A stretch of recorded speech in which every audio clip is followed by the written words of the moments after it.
Okay, at 7 o'clock, if you'll stand, we'll call the meeting to order, and we're going to be led in prayer by Brother Jimmy West from Edgemont Baptist Church. And before he prays, I'd like to have a moment of silence. I just got word that Gordon Warren passed away today, and he was a former commissioner and had been involved with the veterans. And so if we could take just a few seconds before Brother Jimmy prays in memory of him.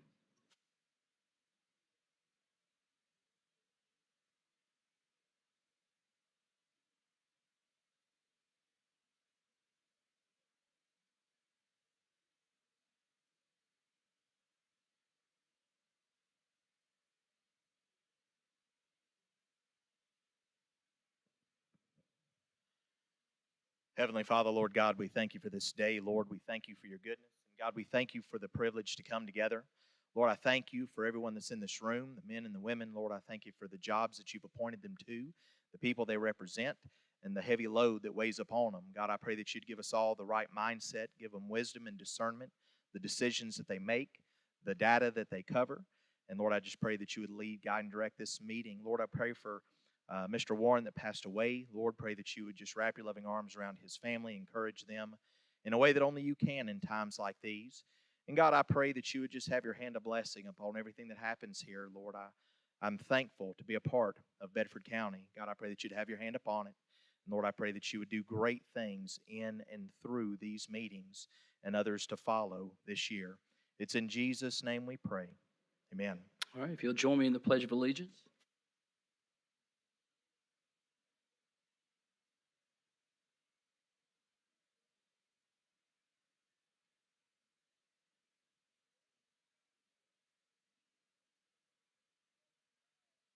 Thank you. The meeting will now be opened by the Sheriff Austin Swing.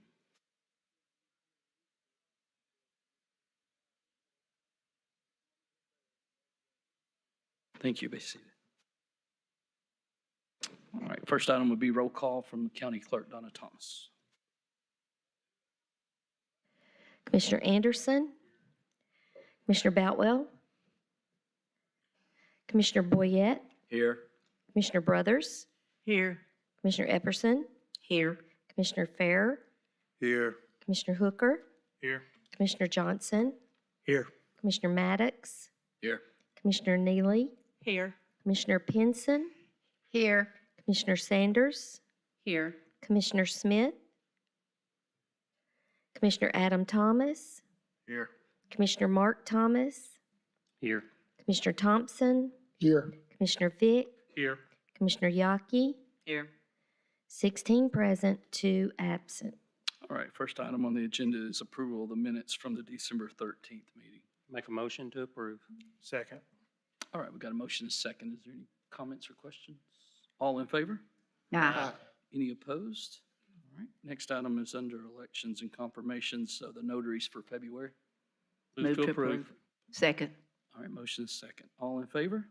Aye. Any opposed? All right, hearing none, we're moving on. Next, under appointment of committees, I need to appoint for the annually the Ethics Committee. So the names I'd like to put forward here for your consideration is Biff Farah, Mark Thomas, Julie Sanders, Tony Smith, and Tanya Davis.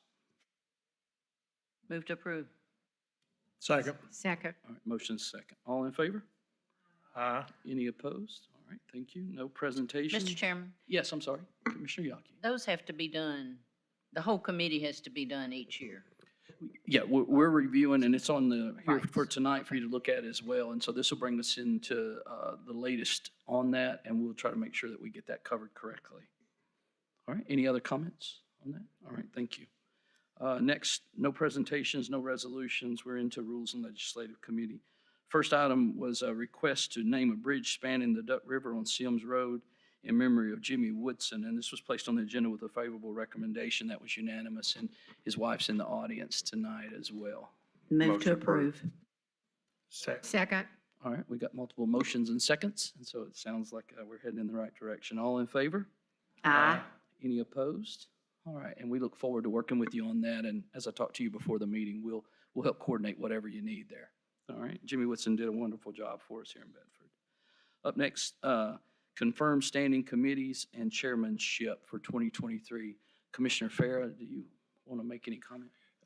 Yes, sir, there was no one that wanted to change, so my recommendation is to leave the committees as, the appointments to the committees as they were in September. Okay, is there, Second. all right, second, any other comments? All in favor? Aye. Any opposed? All right. All right, now next item was the ethics policy update that we had talked about. The state had actually tweaked the language, particularly for the Financial Management Act counties of, I think it's 57 and 81 that we're under. And so we brought that before you. This is exactly the model that they adopted. If you are okay with it as it stands, it really doesn't require a vote, but we need to adopt it. It needs to be in the minutes. If you want to make changes, that is permissible, but that would take a vote from the commission to do that. So what's the wishes? Move to accept. All right. Second. Okay, great. All in favor? Aye. All right.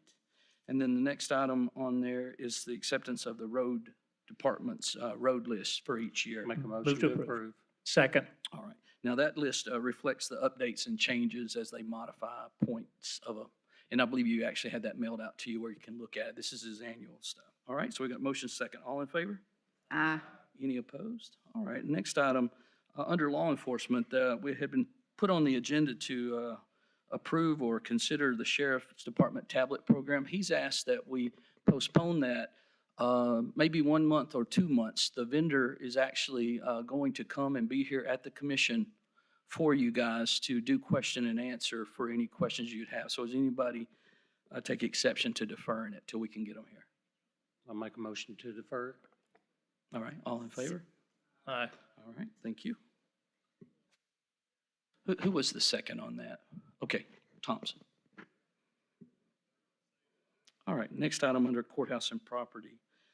There was a motion and discussion about moving all the committee meetings to be held in the courtroom in the historic courthouse. Commissioner Hooker. Thank you, Mr. Chairman. After some discussion with several people, I would like to amend the motion if that's accessible.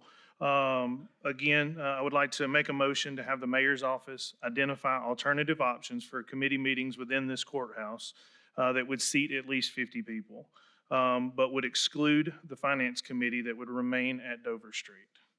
The chairperson of any of the county committees would have the ability to move the meetings to this main courtroom for anticipated large crowd and agenda items. And if we could, have this reported back to the Courthouse and Property Committee at our February meeting.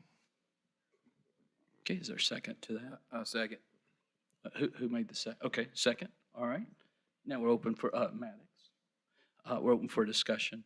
The timeline of February will work for it, but it might take just a day or two more than that as we're coming off of the holidays and people, but I'm happy to look at that, and I think that is a reasonable request for us to see, so we make sure we understand how we're using our space.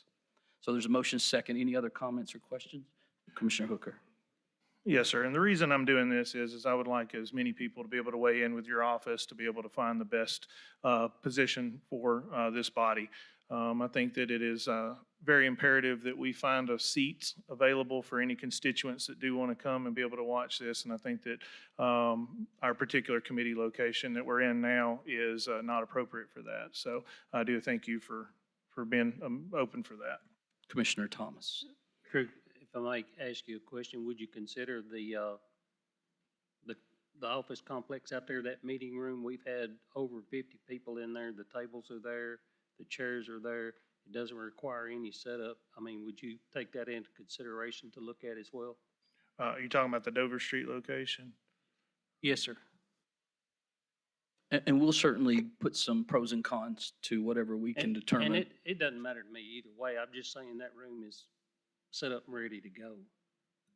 Yeah, I completely understand the reason behind that, but we've spent a lot of money on this particular building, and I think that it's appropriate for the citizens to know that when we have a county commission committee meeting or commission meeting, that they know exactly the location of that.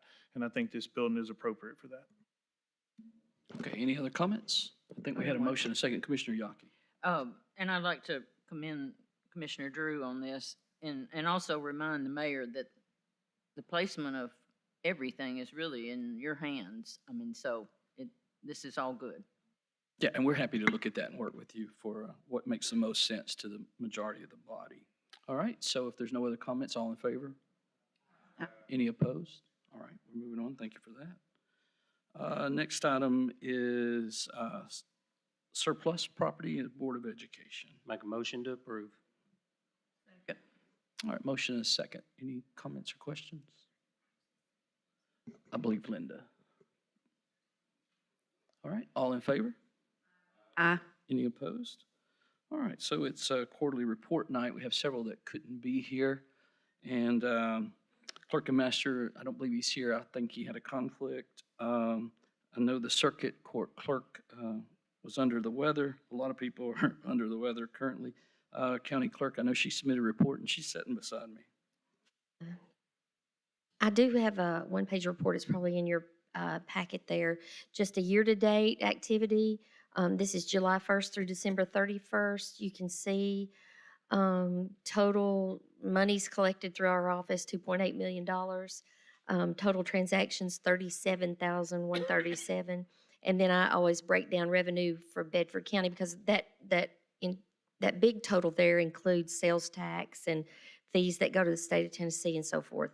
Revenue for Bedford County total down there, 435,000. And then sort of the bottom line at the bottom there, our total transactions through our office are up 7% from last year. Total collections are down 4%, but that's because of that discount that the state's given everybody on your registrations this year. So that's why the total overall collections is down. However, revenue for Bedford County is up 18%. So I'll entertain any questions if you have any. One thing I will tell you, by now, all of the Green Mountain plates should be replaced. So if your neighbor has a Green Mountain plate and he's still driving his car, you might give him a heads up that he's out of date. And then starting January 1st, all of the disabled driver plates are moving to the blue plate. So you'll start to see those too. And they'll be phased throughout the year as tags come due. Any comments for the county clerk? Good report. I believe up next is we got the school director, Dr. Garrett, is in the house. Hello, thank you for having me tonight. I have a couple of updates for you. First of all, community school is coming right along. I spoke with Dr. Ralston. Everything is on schedule and we're looking forward to opening that. Hopefully we will get possession July 1, so we're looking forward to that. He reports that everything's been going well, no disruptions to the school environment, and everything is on, just set. We've got the furniture ordered. We came in under budget on our furniture, and so we were a little over budget on our sewer, but we were able to pay for that through grant funding, so we're excited about that. Also, I'm very excited that I'm getting closer and closer to designing a building that we could bring to you guys, and so we'll have that on our agenda for the school board for our January meeting, and then we anticipate that hopefully we would be able to bring that to you afterwards. We are still working through our number, but we feel that we have designed a school that meets our needs, and we are looking forward to, this has been a long process, and so that will be hopefully to the Finance Committee at the end of the month and then to you thereafter. So we're looking forward to that, and I will entertain any questions that you have going forward. Mr. Chairman, one question for the Director of Schools. Thank you for the work you're doing with our workforce development and the CTE. Can you update the commission on where we are with our CTE classes or any new grant opportunities or programs that you have with our technical education initiative? We have a lot of great things going on with construction and with CTE. We do have the opportunity, if you remember, CTE is very important to Governor Lee. So we had a grant opportunity that will be on our board agenda in January as well. We will receive $5 million for development of our CTE programming. So what that will be is over a 3-year time period. So what we plan to do is participate in spending that on infrastructure. We will do several things. We have, I have a student advisory committee that I meet with, so we have talked to them. We have worked with Mr. Hooper's office, At Cascade, we plan to participate in a program and build a barn in which we will offer veterinary services. It is one of the high demand, high wage jobs. And so that has been what we have targeted. We have a report that we look at from the governor's office. What are the high demand, high wage jobs in our region? That is one of the big ones. And so we will participate in that at community, along with STEM engineering. We have gone out and secured folks to teach these classes already. We wanted to get a head start right now, so we have positions set forth. We also, at Shelbyville Central, will have a dog grooming business. We don't have a lot of space at Shelbyville Central, but we can remodel. We will also, at community, we plan to do a focus on STEM, in which we will have an enterprise, which the students will learn construction skills and business at the same time, and we plan to build tiny houses there, so we will construct a barn as well on that campus.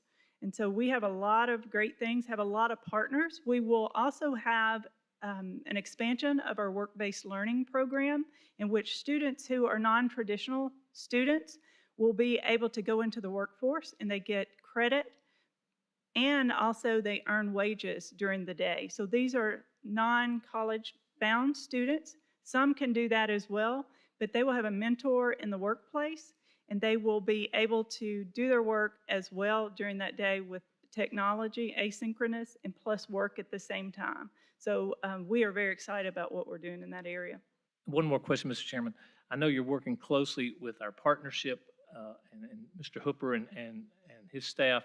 Can you give us a little update? How well is that working? Give us some ideas about where you plan to go in the future with this, and how you want to integrate workforce development with the schools and CTE. They are a critical part of what we're doing. They are able to help us with the partnerships. Vanderbilt is one, Titan Trucking is another nationwide. This week I got a call from Duck River. They need linemen, so we are hoping to get them in as well. We've been able to also expand to create a foundation for education in which teachers will be able to apply for STEM grants.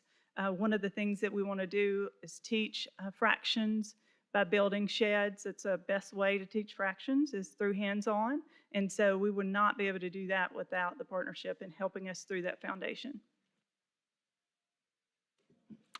Commissioner Yaki.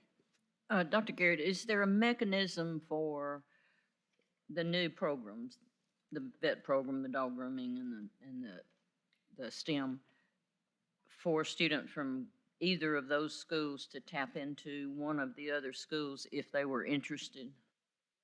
Yes, that is one reason we plan to go to the block schedule. We have been working toward that. That will give us the ability with an hour and a half to be able to transport students. That is part of our grant program to hire a support person. One of the things that we have noticed is students now won't get their license. A lot of students do not get their license for some reason. I remember back in the day, we couldn't wait till we turned 15, but now they don't do that. So we have that as a barrier, but we will have a van and a driver as part of the grant. We also plan to hire 3 career coaches. Right now we have school counselors, but we want career coaches that go sit down and say, hey, what do you want to do after high school? And do you know how to get there? And let me help you get there. And so we're excited about that. Commissioner Hooker. I'd like to take just a second to commend Dr. Garrett and her staff. Last week, as we saw on Monday Night Football, there was a significant injury to a football player. And I contacted Dr. Garrett on Tuesday to ask just where we were with our sports in this county. Were we prepared in case something like that happened? And within just a few hours, she came back with an answer that they have a plan. They are actually working on adding additional AEDs to the system through a grant. And I've worked with her and her staff to be able to communicate that. And I just want to commend her. It's been great working with you on this process, and I continue to look at that. But I just appreciate the time and attention to that, because I think it was something that's very important for our children. And then we're going to work on doing some training things with the coaches to make sure that they're aware of what to do when things do happen. All right. Anybody else? I want to circle back to you if there don't have questions right here at the moment about the building program project that's been going on for some time. And I've been arm's length from it, but we've been in touch and communicating throughout it. And I want to make sure that I articulate this correctly, but we've had owner rep involved from day one, and we've had construction management involved since day one, and of course yourself personally and your administration.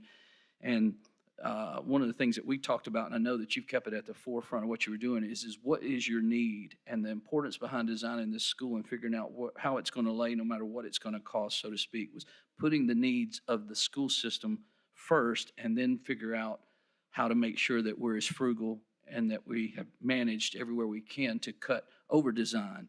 And the best opportunity to do that was believed through construction management and school board supported, and certainly have an owner rep as your conscience to be there with you. And so could you elaborate on, I know y'all had some situations where you've been able to find some ways to reduce some cost and not compromise functionality in the classroom, is that right? That is correct. We have researched as well, what is the average cost? We feel that we have used the architects set forth by the commission. We have used the owner rep set forth by the commission. We know our role is to design a school that meets the needs of the school system, and then we know the role of the commission. So that is where we are at. We have really, from the get-go, designed a school, and I told them, we don't have a lot of money. So from the beginning, I have told them. So you will see that we are on the lower end of our price per square foot on what the average is. I think that we are actually beating some schools. I heard from the gentleman today that there's a DeKalb County school that's more expensive than ours. And also if you would build the same school, like for example, Learning Way with the same square footage, it would be the same price as in today's dollars, but 150 student less than we'll be able to fit in the new school. So and I have seen this process. I have learned a lot in this process of designing a school.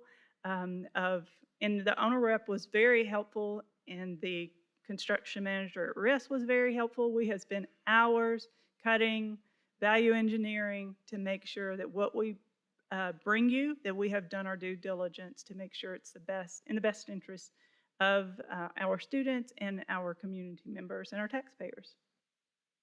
And we talked about today on the phone, conscious of security and how you're going to deal with maybe locking doors and making sure that we're not necessarily having to retrofit after the fact, that you're giving that consideration for what the standard would be today for best practices for securing our kids. Is that correct? That is correct. We have met with security experts from the state. What is the latest thing? We have door with the tags where you have to scan the door. We have phones. That's one of the things. And I tell people, when you think about technology and things like that, that is part of it, because we have a lot of schools in the county without cell service. And I think it is a need to have phones in each classroom. As we saw this week in a tragedy dealing with a first grader and a teacher, you need phones in classrooms. They need to be able to call in case a student is injured or in case of an emergency. So when you see things, I ask that, and a lot of people don't know those kinds of things. So we do want this to be safe and to be able to lock this building down like that in an emergency. So we have really called on lots of experts to make sure it's the best building we possibly could build within our budget. All right, thank you for that. Is there any other questions, or is that spurred anything? Thank you so much for your time. All right, next, elections. I know she submitted some information, but I don't believe she's here tonight. And so we'll move on. The highway superintendent had a conflict, but is available, said he would come to you or call you, or however, if there's anything about his information that you want more information about. The property assessor is out sick tonight. Register of Deeds has had an injury that has been worked on, and he's still in rehab. He is working some, but he's having to modify his schedule, so he wasn't able to be here tonight. But the trustee's here, and she was handing out her report just a few minutes ago. And so step up and tell us what we need to know.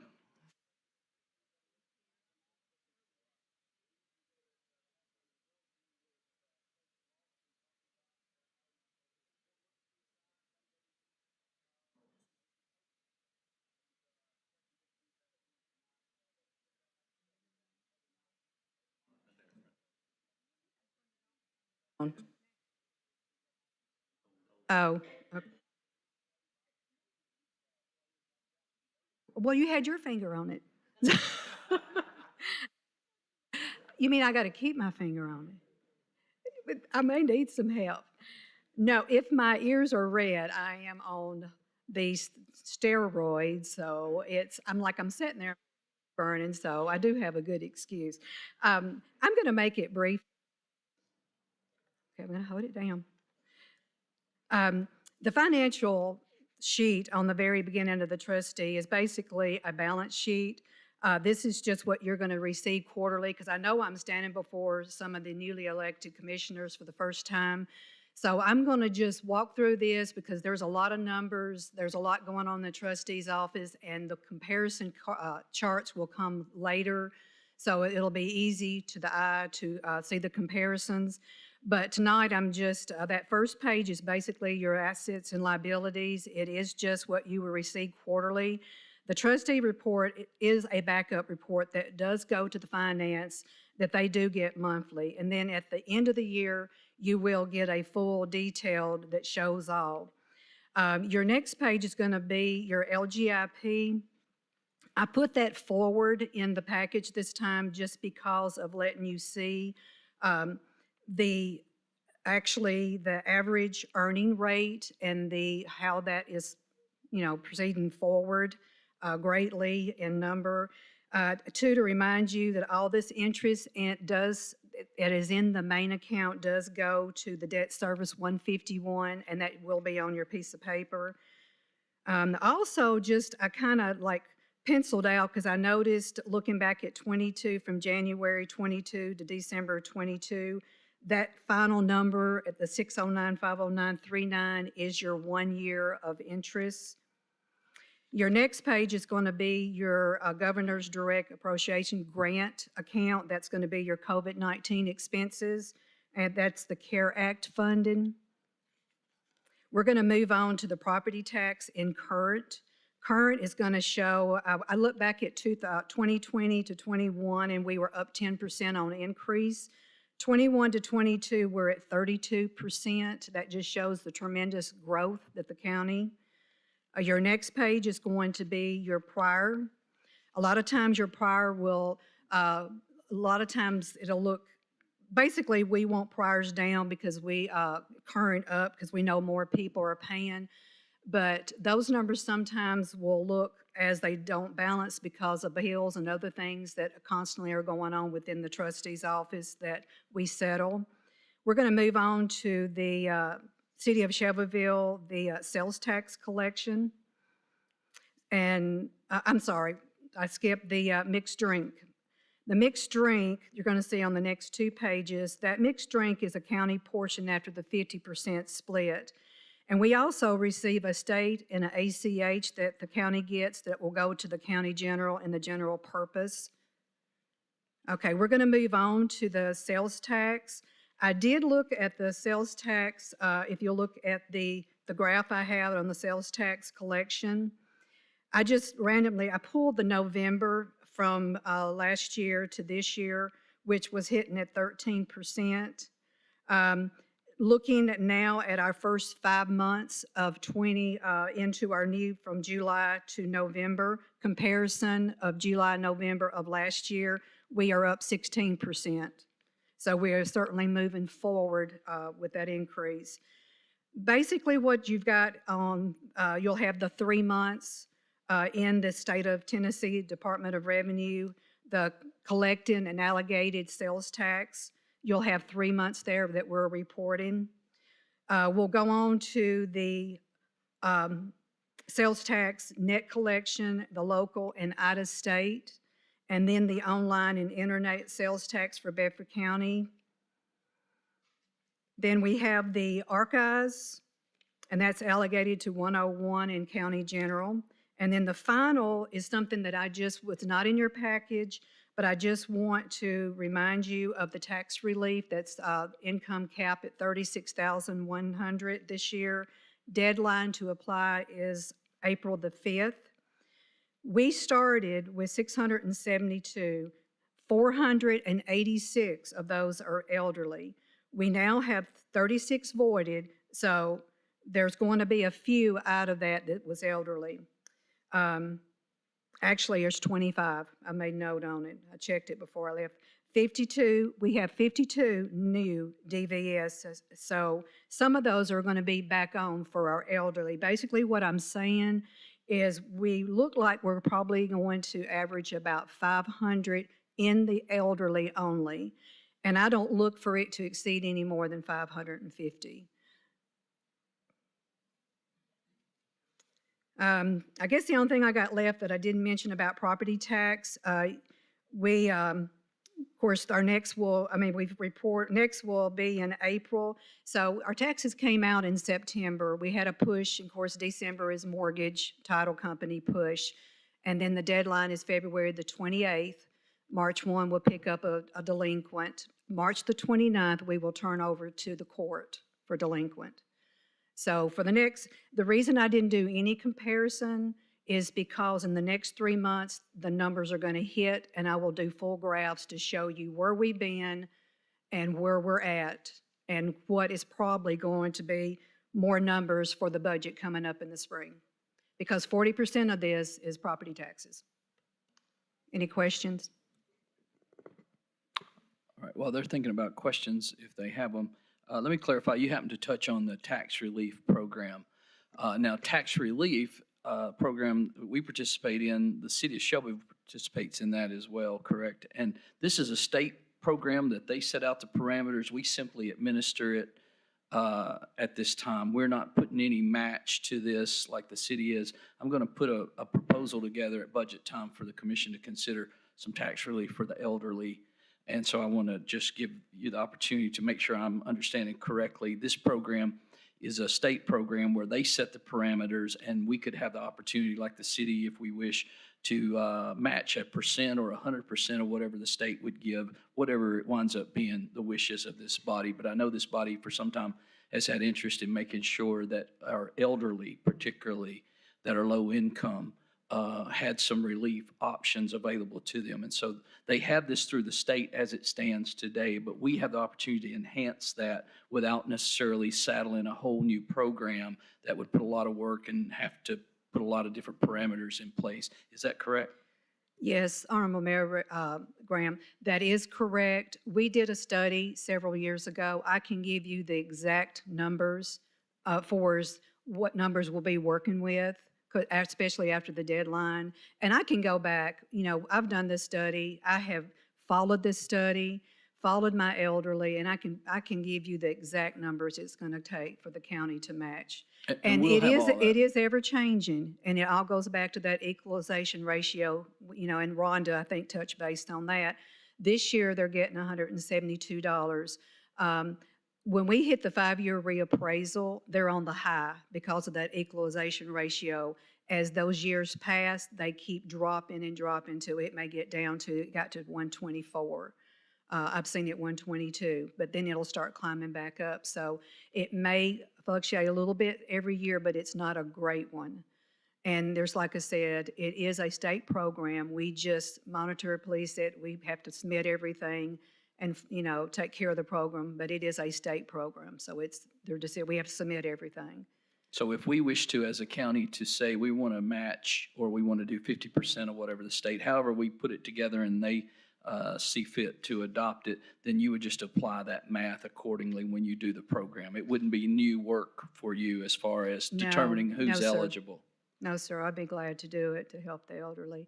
And that being said, I do have a lot of data from past where I've kept up with it every year. So you can actually, I love for you to see those comparisons of what could be, because when you say match 100%, it's going to change every year a little, but it's not going to change enough to put a burden on taxpayers. Thank you. Is there any other questions for her?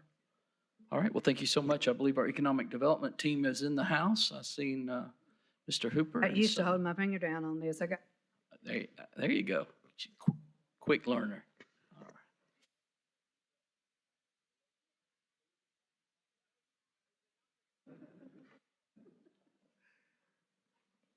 Well, you do have to hold your finger on it.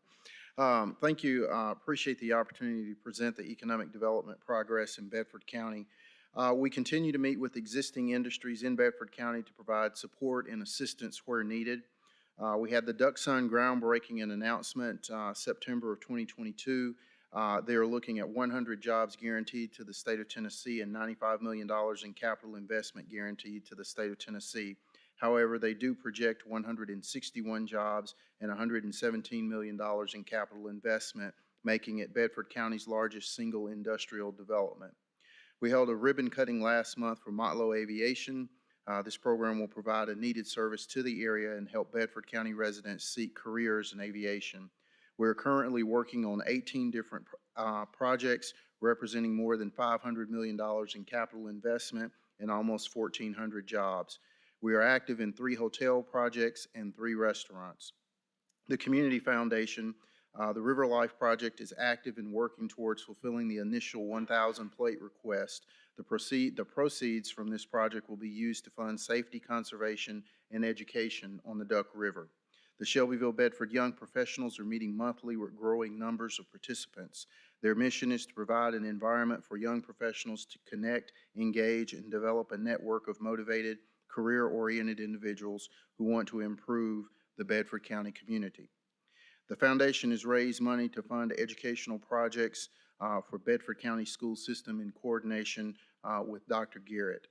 Here are a few workforce development numbers, and I'm really proud of these numbers, and Kelly North does a great job in workforce development and is in constant contact with Dr. Garrett and her staff. More than 2,000 Bedford students have been introduced to career opportunities in Bedford County. 500 Bedford County students are better prepared for job interviews and entry-level employment. More than 500 Bedford County teachers were empowered to connect the classroom with local careers, and we have we're working with 10 active partners in secondary, post-secondary, and other education-related institutions.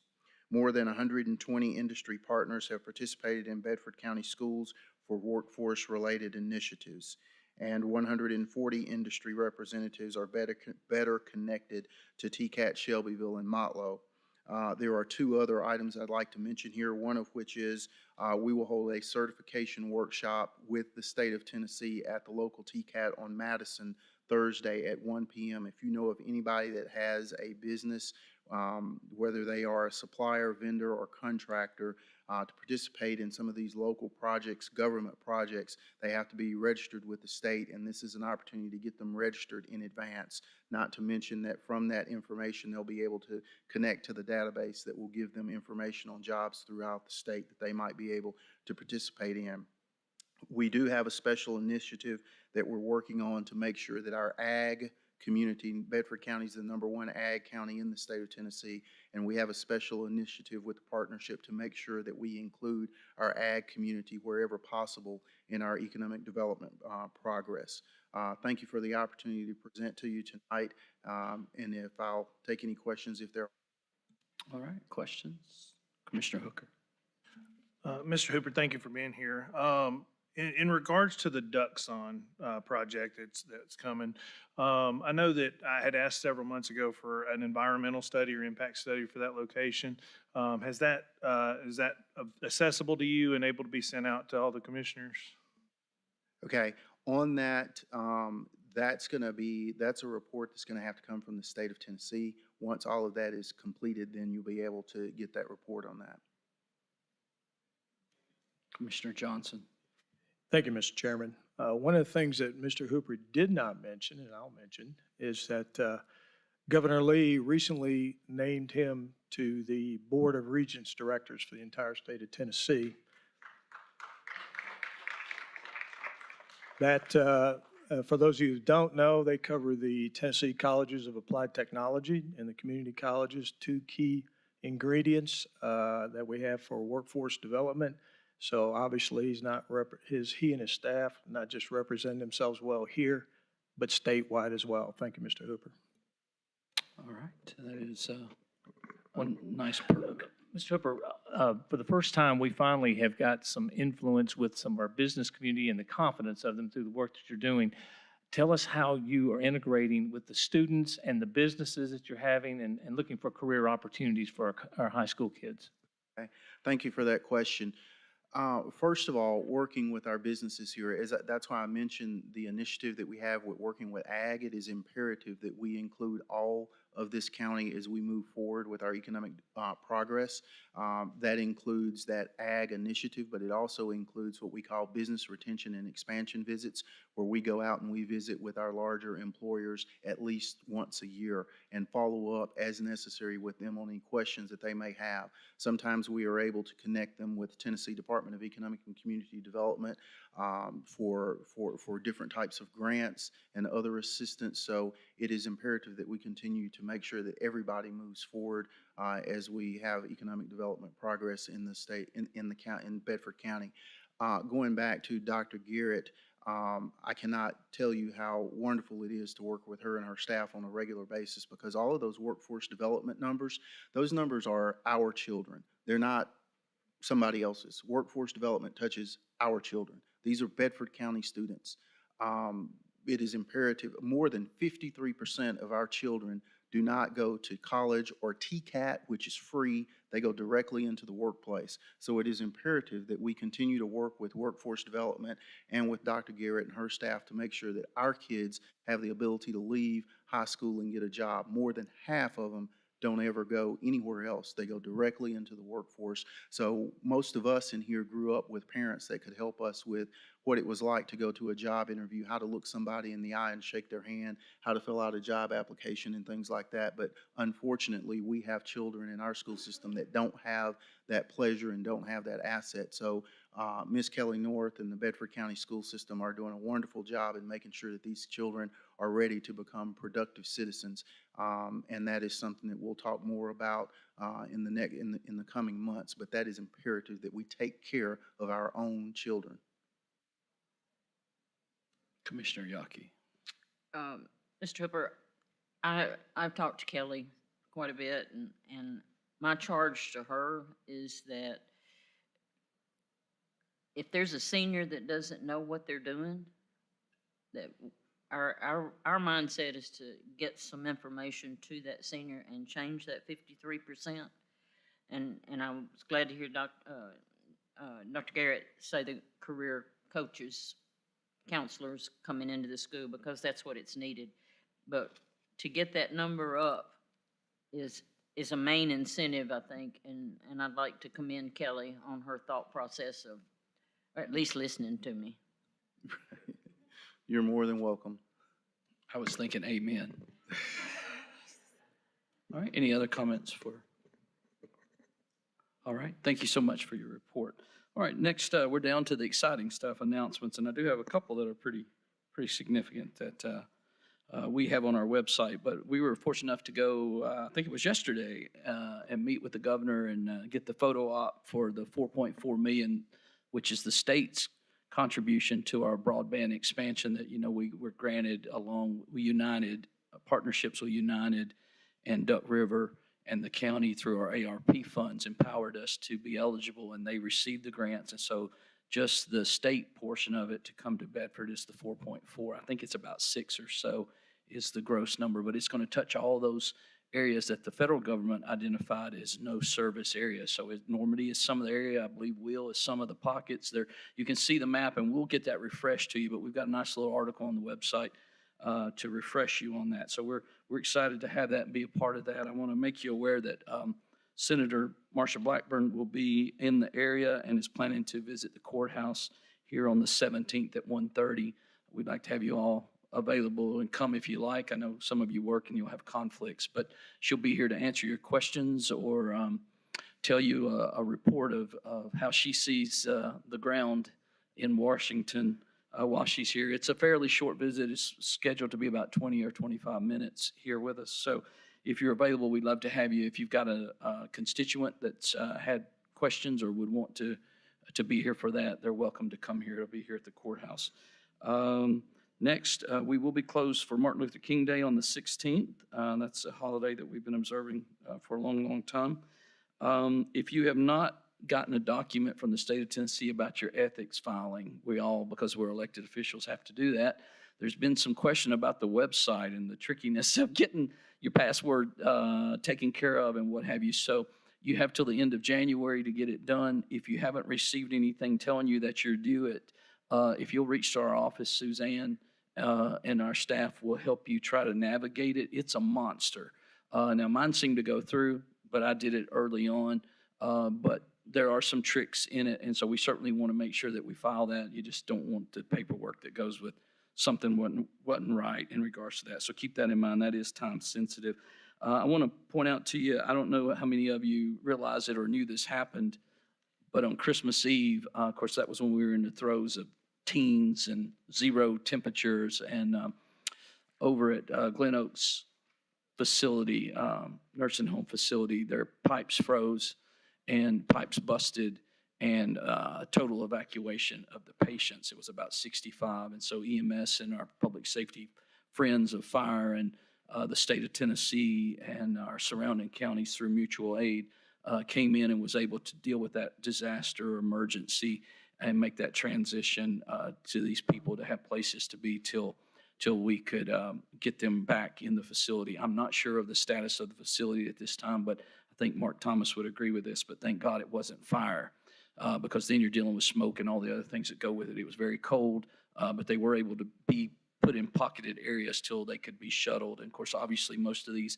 required an ambulance or something of that nature to be able to be moved from one location to the other. But the state of Tennessee's already reached out, told me that they did a fantastic job. Our command system worked, our mutual aid, and the things that should happen during disasters that we train and prepare and provide equipment for worked as planned. So congratulations and thank you to all the public safety folks involved in that. I believe the last thing I need to tell you is, of course, you heard tonight an update from the school system about the status of their needs and the readiness to move forward on the elementary school. Their board will be meeting, I think, on the 19th. And they plan to endorse the project and send it to the commission for consideration. That'll go to our finance committee on the 24th. Is that right, Robert? The 24th. It will go before the financial management committee. We're going to need to have a special called commission meeting. Is it that same day? At 7 o'clock here, to hope that you guys will move forward with the bond process so that we can look to borrow that money. Now, all the details are not quite available today, but they will be in advance of the meeting. And as soon as the school board meets to officially endorse what their request is, we'll push the information to you, and then finance committee will do its scrub that day. And then the anticipation is that because of the time sensitive of rate changes, as you can watch on television, the stock market and the interest rates and the bond rates are all over the place. So we need to move as fast as we can on that project. We do have our financial advisor in the audience tonight if you happen to have a question, but it is not on the agenda. This is under announcements telling you that we will be putting out a notice to you for a special call commission meeting on the 24th at 7 back in here. All right. I think that's all the announcements I have. Commissioner Yaki.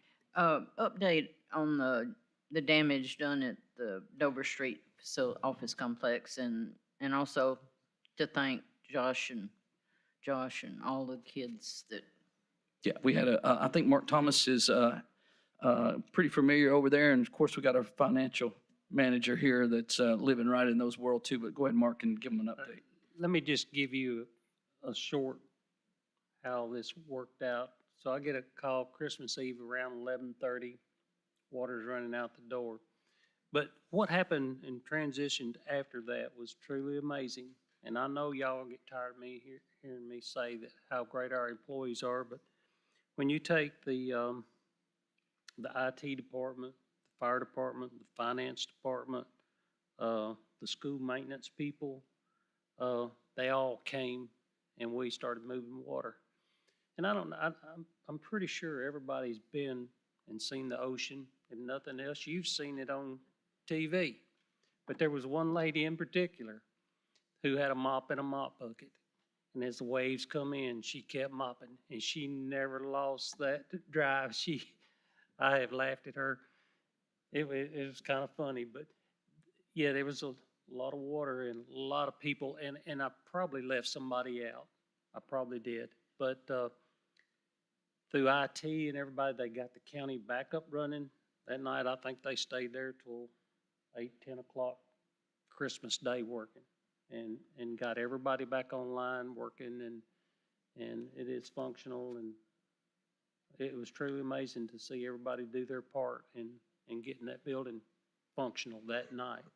Absolutely. And our insurance carrier swept in with their own team of folks to come in right away and start mitigating the situation and making sure that we were handling everything according to best practices to deal with the water for minimizing damage and shortest turnaround time in getting those offices back functional. And that is a work in progress, but they've made a tremendous amount of progress. There are a few pockets where there's still some challenges, but we are back functioning. We have been back functioning. I think IT guys, somebody may have went to Georgia or somewhere looking for a part or something just to make sure that we could get the system back online. So you have a tremendous team of folks here in the county that do great things. The mayor's office is not where that happens. It happens downstream. I just try to run interference for them, but they do a great job. And the building is functioning. The finance department was fortunate enough not to have direct effect of the water, and that's a tremendous thing. But I think IT took a hit straight down the middle, and some of the others, but they have recovered from that. So, any other announcements? Yes. One quick thing, Mr. Chairman, on our broadband grant. We were fortunate enough to go meet with the governor, and we got the chance to chat with the commissioner. They've informed us that there is going to be $1 billion worth of federal money is going to transition itself into across the country. We don't know exactly how much Tennessee is going to get, but we do know that there's going to be an additional funding formula that's going to be developed for broadband. And the way they have explained to us is that the state will draw up the remaining areas or targeted areas that are the most remote that would never have the opportunity, because this sounds like it's going to be a last gap chance. So, having said that, I also told him that we don't have the money to put match up like we did the last time, because we were fortunate to use the ARP money to get the larger scope there. So what I've asked them, and I've asked Representative Marsh and Senator Reeves, if they would, as they negotiate how to do this, don't ask for a local match. Just you guys build your plan, show us what you got, and just do it. And so we're not going to have a lot of input like we have had in the past on this, but we are going to go after, or they are going to go after the remote areas, the areas that don't have coverage. And so if you get a chance to speak to Representative Marsh or Senator Reeves, express to him, we don't have the money this time around to do match, to let the states just do it on their plan and their time schedule. But there's a significant amount of money left. And we have, over the past 4 years, and through the work of this commission and this mayor and the direction of you put in place, we have almost 5,000 people online now that didn't have broadband when we started this. And this commission funded the money, and this commission gets the credit for doing this, and the mayor, through your direction as well. And so we're very excited and pleased with the progress we've made with our broadband program here in Bedford County. And we're absolutely going to stay on it, because that's a critical component of infrastructure. Our economic development people in the House think and talk about economic development and infrastructure all the time, and sometimes we think about water, gas lines, and sewer, and those things are true. But in this day and this society, it's a no-go without high speed, particularly for industries. But even those homeowners that have the ability to work from home or what have you, they can't. No matter how great it is here, they've got to have that connectivity. So we'll continue to stay in the fight. United has been a tremendous partner. Now Duck River has come on board to be a partner as well. So it's really going to give us the best opportunity to serve as many people as possible here in Bedford. So we're excited about that, and we'll be on the governor's doorstep. Not too proud to beg for those dollars to be sure they keep coming to Bedford. All right. Any other comments? All right. Is there a motion to adjourn? All right. Thank you.